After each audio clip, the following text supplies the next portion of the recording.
Hey guys, in this video, I will show you how to fix Microsoft not sending verification code email. All right, let's begin. First, understand that Microsoft sends verification codes either by email or by phone. If you are waiting for an email code, start by refreshing the page and waiting a short time. In many cases, the email is delayed.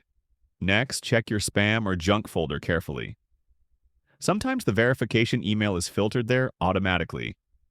Also check your trash folder in case it was deleted by mistake.